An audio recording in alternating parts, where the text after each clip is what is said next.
देखो ऐसा है कि एक छोटी सी मिस्टेक की वजह से, डायग्राम के एक छोटे से लेवलिंग के मिस्टेक की वजह से ब्लंडर मिस्टेक हो गया मेरे से, ठीक है। क्योंकि मुझे अचानक से याद आया कुछ पुराना डाटा, तो फिर मैंने चेक किया अभी और बताता हूँ वो गलती क्या हुआ मेरे से। एक लेवलिंग की वजह से कैलकुलेशन लास्ट में जो किए ना हम लोग, वो गलत हो गया।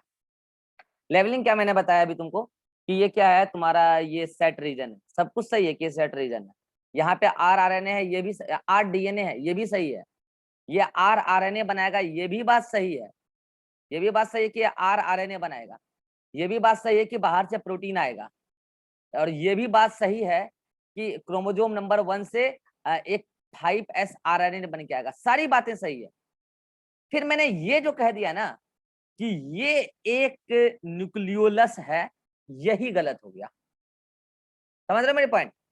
मैंने ये जो कह दिया ना कि ये एक न्यूक्लियोलस है और ये एक न्यूक्लियोलस है, ये पॉइंट गलत है। सही क्या है? यहां से अरे ये एक ही क्रोमोसोम है ना यार, ये आपस में जुड़े हुए हैं ना, यहाँ पे ये तो आपस में से जुड़े हुए हैं ना, तो बहुत ज्यादा गैप थोड़ी होता। यही जो पूरा स्ट्रक्चर होता है ना, यही पूरा स्ट्रक्चर सर्कुलर दिखता है, यहां से यहां तक।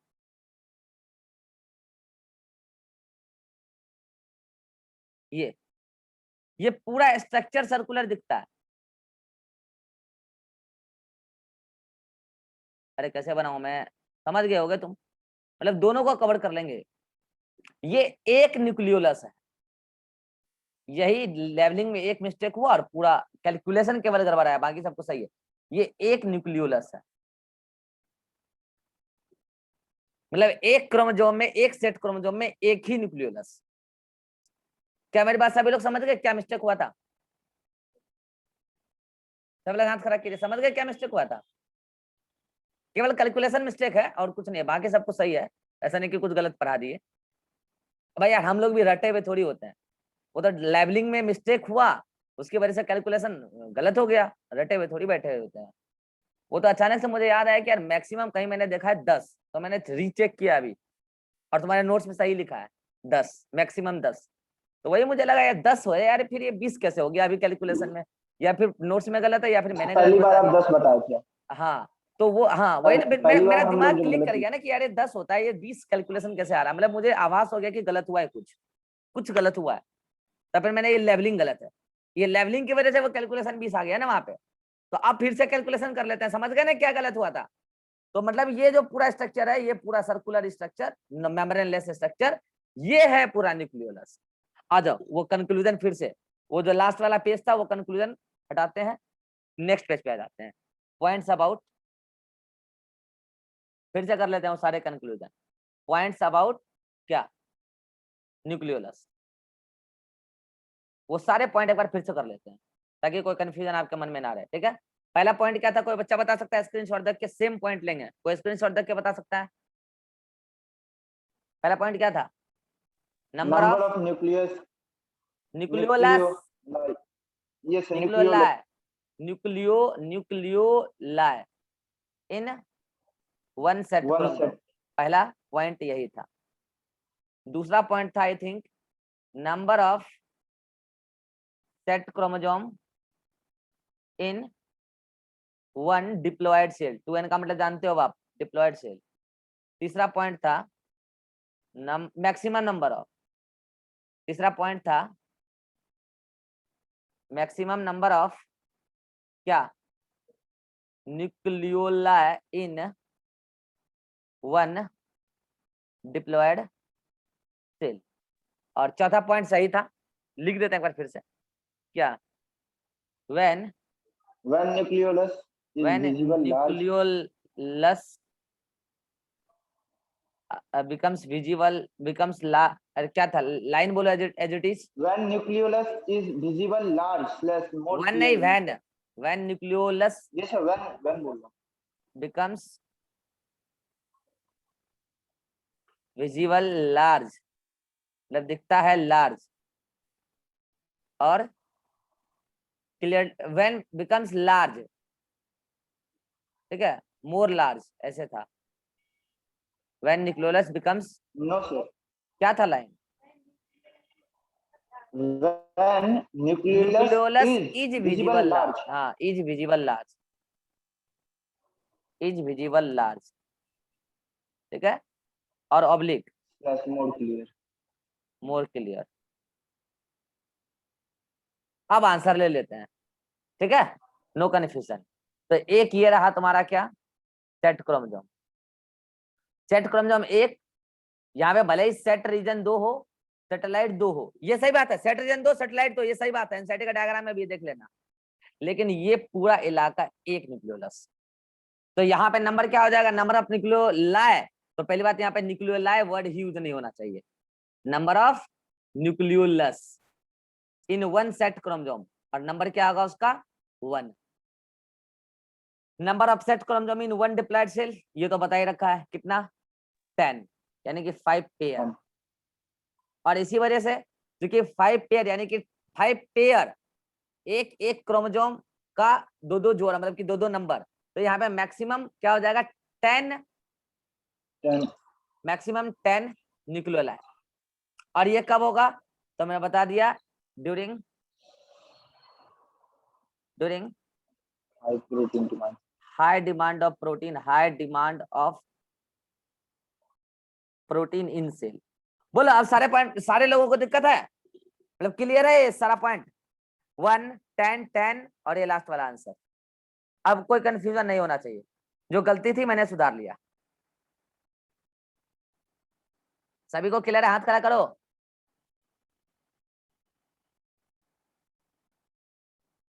अभिषेक नहीं समझ में आया,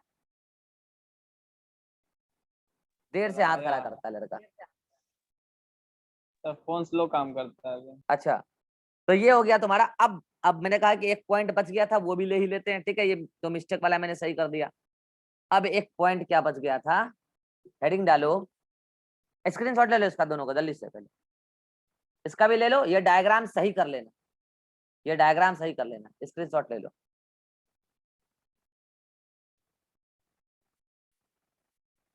ले लिए, नेक्स्ट, स्क्रीनशॉट ले लो।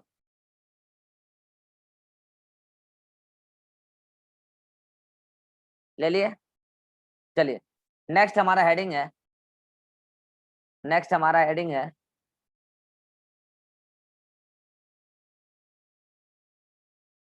Types of chromosome.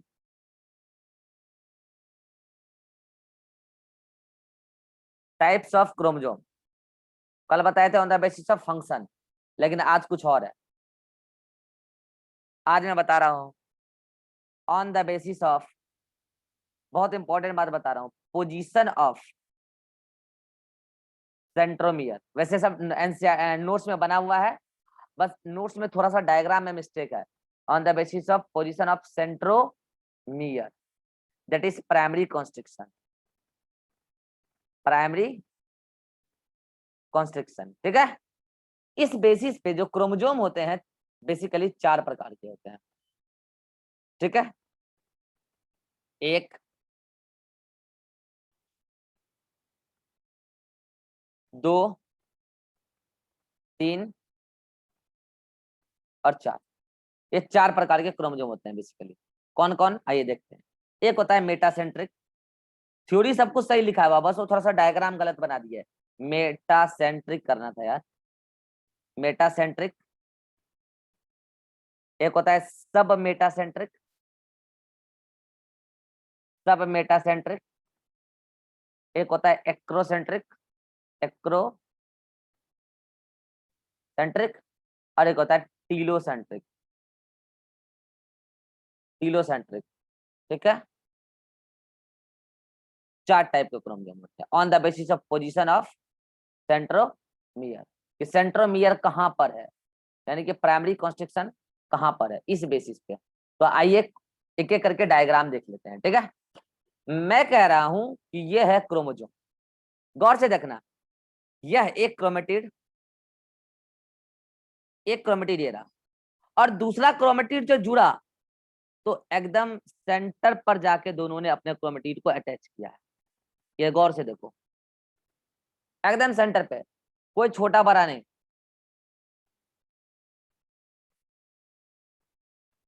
कोई छोटा बड़ा नहीं, एकदम सेंटर पे, ये लो, ठीक है। इस वाले में देखना, ये क्या सेंट्रोमियर है, ये सेंट्रोमियर है। इस वाले में गौर करना, सेंटर से थोड़ा सा ऊपर खिसकेगा, क्या, सेंट्रोमियर। ये देखो,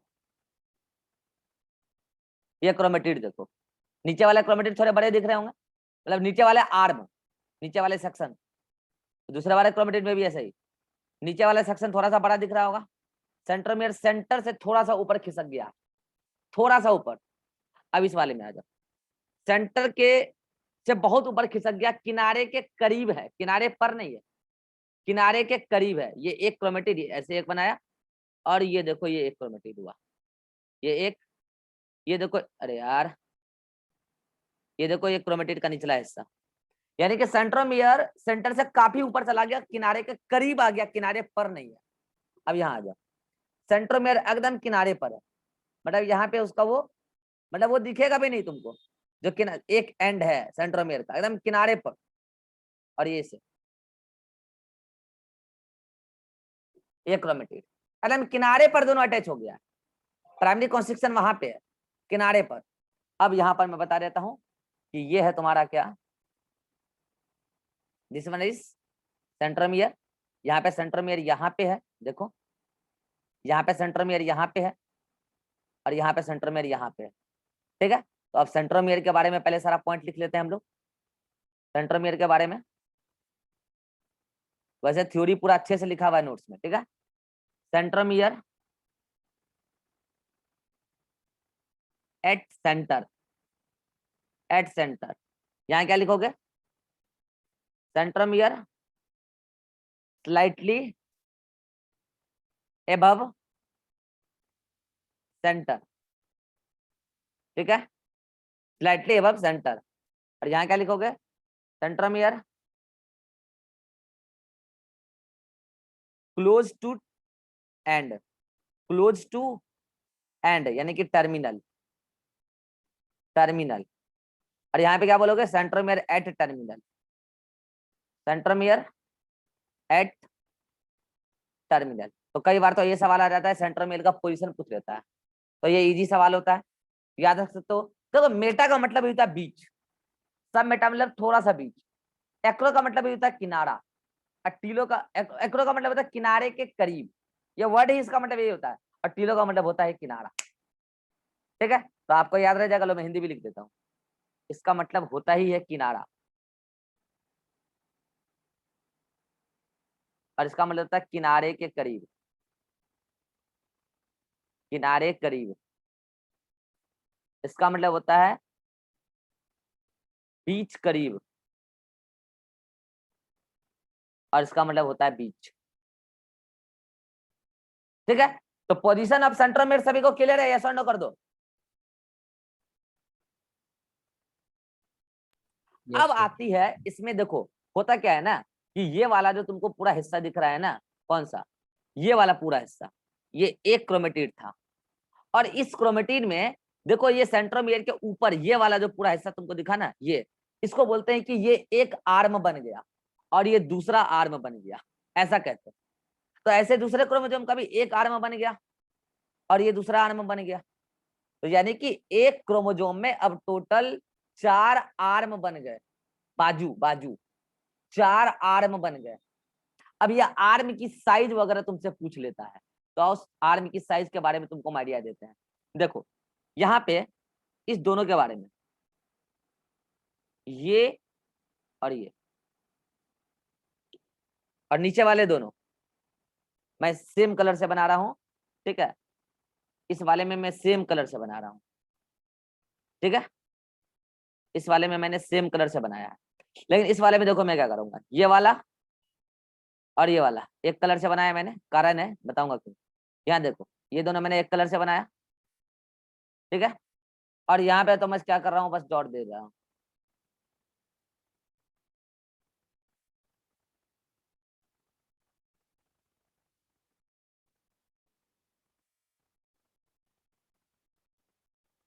ठीक है।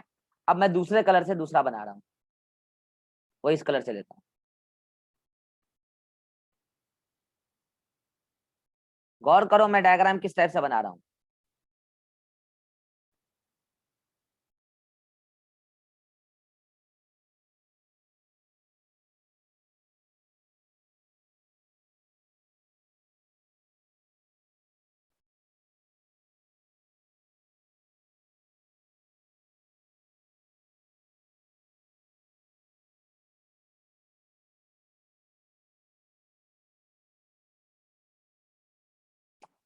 ठीक है, अब मैं क्या कर रहा हूं,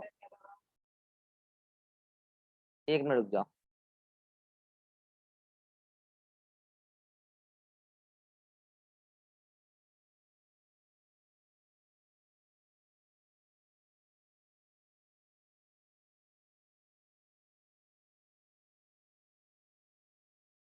हाँ, अब मैं क्या कर रहा हूँ, पहले शॉर्ट रिप्रेजेंटेशन बता दे रहा हूँ क्या है शॉर्ट रिप्रेजेंटेशन, ताकि मैं बार बार लिखूंगा इतना लंबा तो गंदा हो जाएगा डायग्राम मेरा।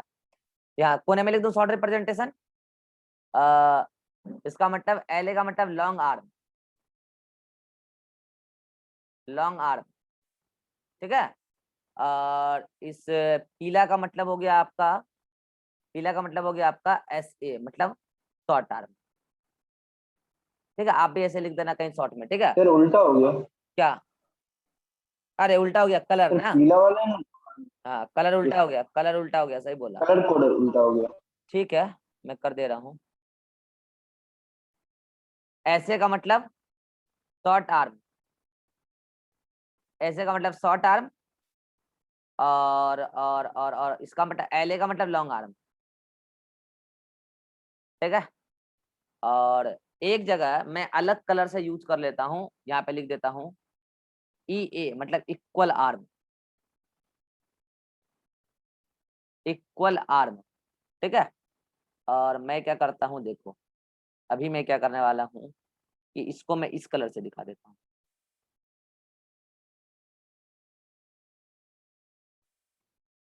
ठीक है, लाल वाला हटा दिया मैंने, ठीक है। अब आप खुद देख कर बताना, बताओ यहाँ पे चारों आर्म इक्वल हैं या नहीं है, सारे के सारे इक्वल हैं यार, मैंने सब में लिख दिया ई आर्म इक्वल आर्म, सारे के सारे इक्वल आर्म है, इक्वल साइज के हैं। कारण समझ गए होगे, सेंट्रोमियर कहाँ है, सेंटर पे है। चलो इस वाले में बताओ, इस वाले में बताओ ये दोनों आर्म शॉर्ट आर्म है या नहीं है। यहाँ पे इन दोनों में ये, अच्छा इन दोनों में ये क्या बोलोगे, वेरी शॉर्ट आर्म, आप वी एस ए लगा लेना, वेरी शॉर्ट आर्म, ठीक है। और यहाँ पे लाल वाले में आपको शॉर्ट आर्म दिखेगा ही नहीं, पहली बात टीरोसेंट्रिक ह्यूमन में होता भी नहीं, ठीक है। दूसरी बात, यहाँ पे इन दोनों का क्या बोलोगे, लॉन्ग लॉन्ग आर्म, यहाँ पे इन दोनों को क्या बोलोगे, लॉन्ग आर्म। और यहाँ पे इसको क्या बोलोगे, वेरी लॉन्ग आर्म, इसको क्या बोलोगे, वेरी लॉन्ग आर्म। और यहाँ पे क्या होता है, शॉर्ट आर्म तो दिखा नहीं, तो ये पूरा का पूरा केवल आर्म कहला जाता है, और इसको लॉन्ग आर्म केवल कहते हैं। अगर आप बोलना चाहते हो तो वेरी वेरी लॉन्ग आर्म बोलो, लेकिन ये कहना गलत है, ऐसा कोई टर्म नहीं होता।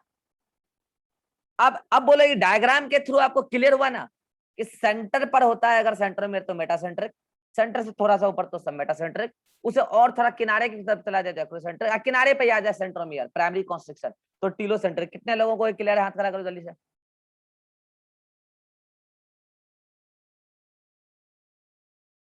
चलिए सर अब, टीलोसेंट्रिक में दो ही आर्म होगा, हाँ मतलब दो ही आर्म में। आर्म देखो, हाँ उसमें दो ही आर्म दिखेगा, ये बात ये सही पकड़ा है, उसमें दो ही आर्म दिखेगा, ठीक है। क्योंकि पहली बात तो टीरोसेंट्रिक होता ही नहीं यार, ठीक है, टोटल 4 होता है, वो एक कंडीशन है, तुमको कई सारा बुक में भी लिखा मिलेगा, ठीक है। इवन तुमको बता दूं मैं, एनसीईआरटी में टीलोसेंट्रिक का डायग्राम नहीं है, पाया जाता है ही नहीं ह्यूमन में, और नेचर में भी बहुत रेयर मिलता है, बहुत रेयर होता है टीलोसेंट्रिक, ठीक है। और ज्यादातर मेटासेंट्रिक होता है। अब रही बात इसके शेप की, देखो शेप जो होता है ना, जो ये मतलब अभी तो आपको ये दिख रहा है, जो भी दिख रहा है ये सारा मॉर्फोलॉजी आप मेटाफेज के दौरान स्टडी करते हो, लेकिन मेटाफेज में अरेंज जब हो जाता है तो फिर, अच्छा इसी को 3D डायग्राम, 3D डायग्राम भी मैं दिखा देता हूँ, लो सारे का 3D डायग्राम में दिखा देता हूँ ताकि बाद में कंफ्यूज मत होना कि सर ये क्या है।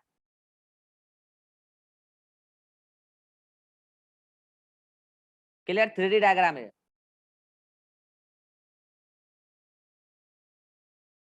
क्लियर।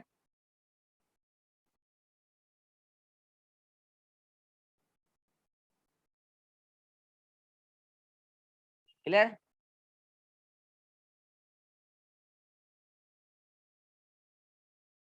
ये सब 3D व्यू है और ये 2D व्यू है। 3D व्यू सबको क्लियर हो गया, वही चीज है, बस उसको 3D में हमने बना रखा है थोड़ा सा, ठीक है। अब देखो होती क्या है, स्क्रीनशॉट ले लो इसका,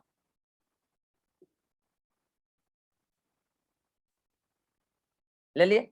अब देखो होती क्या है, मैंने आपको सिखाया है, याद करो कि जब एनाफेज होता है ना तो इस सेंट्रोमियर टूट जाता है, सिखाया है ना, क्योंकि इसके साइड से कैनेटोकोर लगा रहता है, कैनेटोकोर तो सेंट्रोमियर के पास ही लगा रहेगा ना, तो ये रस्सा खींचातानी होता है।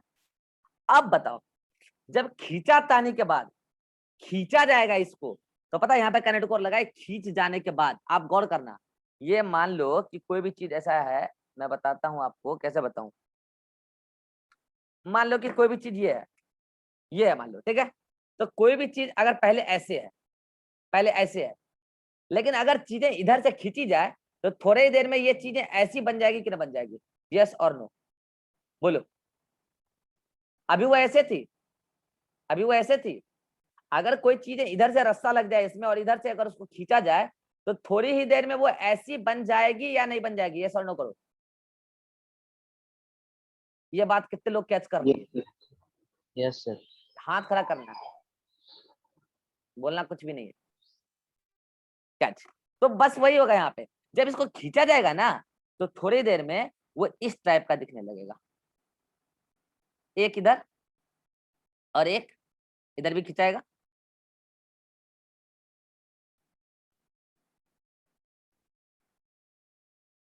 एक मिनट, खिंचाने के बाद का डायग्राम बना रहे हैं ना हम, खिंचाने के बाद का डायग्राम बना रहे हैं ना हम, तो वो ऐसे दिखेगा, इधर से रस्सा खिंचा रहा है ना, अरे यार तो उल्टा होगा ना? नहीं नहीं ठीक है, रस्सा इधर से लगा के ये खिंचा रहा है ना, ये सही। एरो भी दिखा दिए लो। तो बताइए स्प्लिटिंग के बाद जो ये शेप तुमको दिख रहा है, क्या ये शेप तुमको वी शेप दिखेगा, ये सुनो जल्दी बोलो, सब लोग हाँ या ना करो हाथ खड़ा करके, क्या तुमको ये वी शेप दिखेगा, यस और नो? Yes, yes. ऐसे ही अगर ये वाला खींचा जाए तो इसका खिंचाने के बाद सीन पता कैसा होगा, ऐसा,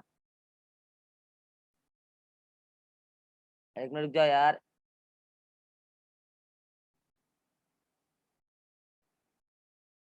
ऐसा सीन होगा,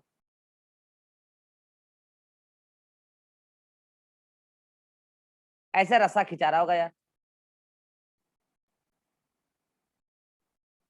तो क्या, अच्छा सुनना, एक एक बात मैं बता रहा हूं, एल और जे में अंतर होता है, मैं लिख रहा हूं गौर करना, मैं लिख रहा हूं गौर करना, दिस वन इज एल और this one is J. L और जे में कौन लोग, ये डायरेक्शन का अंतर मत बताना, एल और जे में डायरेक्शन के अलावा कौन कौन अंतर समझ गए, हाथ खड़ा कीजिए, मैं पूछ लूंगा अंतर क्या है।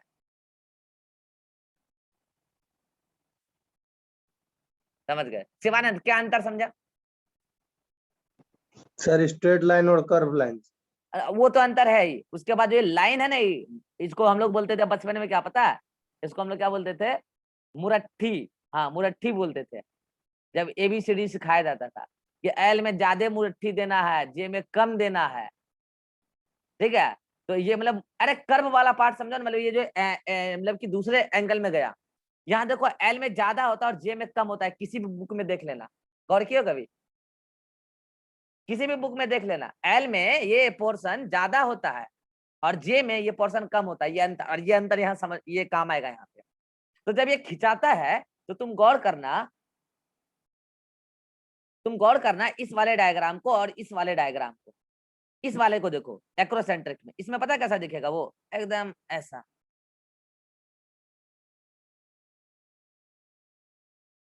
और ये ऐसे खिंचा रहा होगा। अब बताओ कि इस सब मेटासेंट्रिक और एक्रोसेंट्रिक में क्या मैंने सही कहा कि सब मेटासेंट्रिक एल शेप्ड होगा और एक्रोसेंट्रिक जे शेप्ड होगा, बोलो क्या मैंने सही कहा, हाथ खड़ा करो, सब लोग समझ गए तो, समझ गए थे सब लोग, हाथ खड़ा करो कि वी शेप्ड कैसे, एल शेप्ड कैसे, जे शेप्ड कैसे, समझ गए। रही बात टीलोसेंट्रिक, तो मिलता ही नहीं है, वेरी रेयर, लेकिन क्या यही टीलोसेंट्रिक तुमको आई शेप नहीं दिख रहा है यहाँ पे, माथे पे बिंदा, ऐसा तो केवल आई लेटर को होता है ना यार, माथे पे बिंदा, क्या ये आई शेप दिख रहा है टीलोसेंट्रिक सभी को, हाथ खड़ा करो, क्या टीलोसेंट्रिक सभी को आई शेप दिख रहा है, हाथ खड़ा करो, बस यही पूछा जाता है, on the basis of position of centromere chromosome 4 प्रकार के, मेटासेंट्रिक, सब मेटासेंट्रिक, एक्रोसेंट्रिक और टीलोसेंट्रिक। मेटासेंट्रिक में सेंटर पे सेंट्रोमियर, सब मेटासेंट्रिक में सेंटर से थोड़ा ऊपर, एक्रोसेंट्रिक में थोड़ा सा किनारे के करीब और टीलोसेंट्रिक में किनारे के। फिर शेप पूछा जाता है, फिर शेप पूछा जाता है VLJI, VLJI। अब तुम जिसको या तो शेप से याद रख लो यार। देखो मेरे ख्याल से तुमको केवल ये याद होना चाहिए, पता है क्या, अगर केवल तुमको ये याद है ना तो बाकी तुमको कोई भी चीज याद रखने की जरूरत नहीं पड़ेगी। और अगर तुमको उससे भी बड़ा अगर नाम का मतलब पता है ना तो तुम शेप तो निकाल लोगे यार, भूल जाओगे तो। मैंने एल और जे का कंफ्यूजन दूर कर ही दिया। मेटाफेज के बाद एनाफेज आता है ना तो खींच के शेप बना लेना, बन जाएगा, तुम कोई भूल जाओगे कोई बात नहीं, भूल जाओ। मतलब पता है तो बना लोगे बाद में शेप। मतलब पता है तो सेंट्रोमेर का पोजीशन पता है, सेंट्रोमेर का पोजीशन पता है तो तोड़ के देख लेना बाद में अगर भूल जाओगे एग्जाम में तो। क्लियर? हाथ खड़ा करो सब लोग, क्लियर? अरे क्लियर? चलो अब बात करते हैं क्या, एक टर्म आता है आर्म रेशियो। थोड़ा आर्म रेशियो कल ही बताएंगे। अब देखो क्या है कि कुछ 3 वर्ड हमको बताना है, ठीक है, बता देते हैं कौन कौन से वर्ड बच गए, हालांकि एक्स्ट्रा पॉइंट है लेकिन के काम आएंगे आगे। एक वर्ड हमको बताना है कैरियोटाइप, एक वर्ड बताना है हमको इडियोग्राम, और इसी कैरियोटाइप में हमको बताना है आर्म रेशियो। हालांकि इसमें 5 बातें आएगी आर्म रेशियो। यही बातें बच गई है क्रोमोसोम के बारे में, बाकी न्यूक्लियस समाप्त हो गया। देखिए भैया अभी मैं और क्लास होगा क्या? क्या बोले? तो क्लास अभी और कंटिन्यू रहेगा क्या? नहीं हो गया, खत्म हो गया, होमवर्क देंगे। Yes.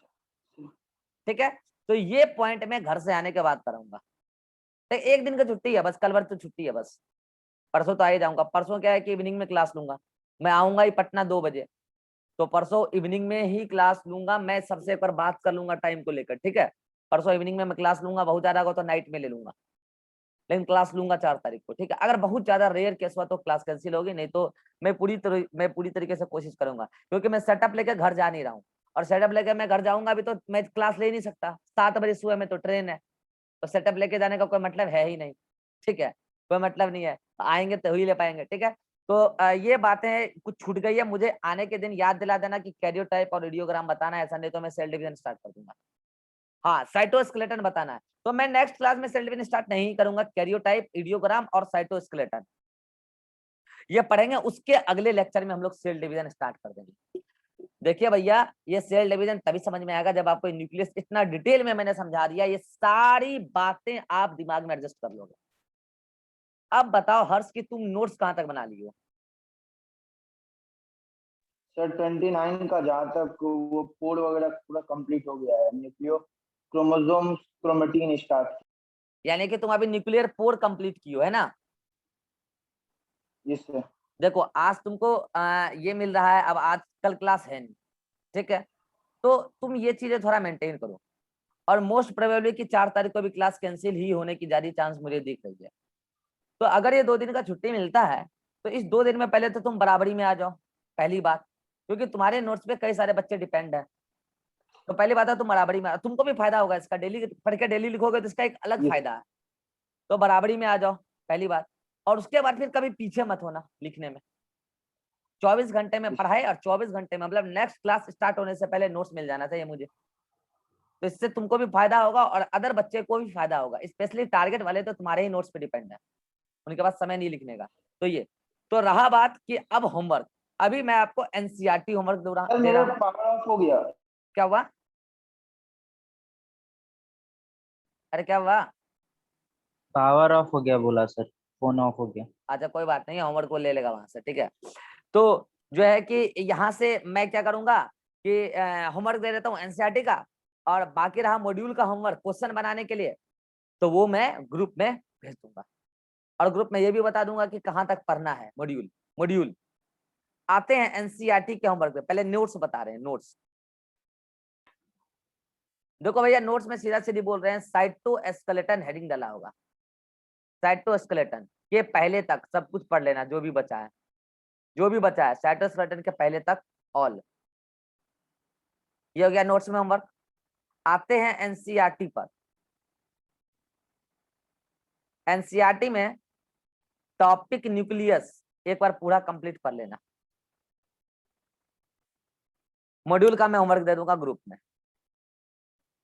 अब मैं एक एक करके पूछ लेता हूँ अगर किसी को कोई डाउट हो तो, ठीक है। चलो जी, अभिषेक को डाउट है?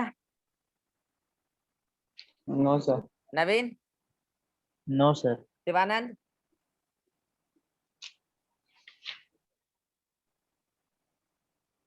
शिवानंद आवाज नहीं आ रहा है, चलो ठीक है। अतीक? No sir. चलिए होमवर्क कीजिए आप लोग, कल छुट्टी रहेगी, मैं ग्रुप में होमवर्क भेज दूंगा। परसों क्लास होगी तो इवनिंग में होगी, नहीं तो नहीं होगी। फिर हम लोग 5 तारीख से एज यूजुअल क्लास करेंगे, ठीक है, जो 11 बजे चलता है। और फिर हम पढ़ेंगे साइट और स्कैटर्न पढ़ के फिर हम सेल डिवीजन पे आ जाएंगे। हमने कहा था आपको कि पहले हम सेल डिवीजन पढ़ाएंगे, बाद में पढ़ाएंगे बाकी सेल ऑर्गेनेली, ठीक है, जो कि न्यूक्लियस से बहुत कुछ वहाँ काम आएगा पूरा। मतलब समझो ये पूरे अगले चैप्टर का बेसिक है न्यूक्लियस, ठीक है। तो न्यूक्लियस आपको मैंने डिटेल में पढ़ा दिया है, बस 3 पॉइंट छूट गए हैं आपको, वो मैं बता दूंगा अगले पॉइंट अगले क्लास में, ठीक है। चलिए मिलते हैं फिर हम लोग 5 तारीख को। मोस्ट प्रोबेबली कि 4 तारीख को भी मिल सकते हैं, नहीं तो नहीं भी मिल सकते हैं, बाकी 5 तारीख को जरूर मिलेंगे, ठीक है। चलिए बाय बाय।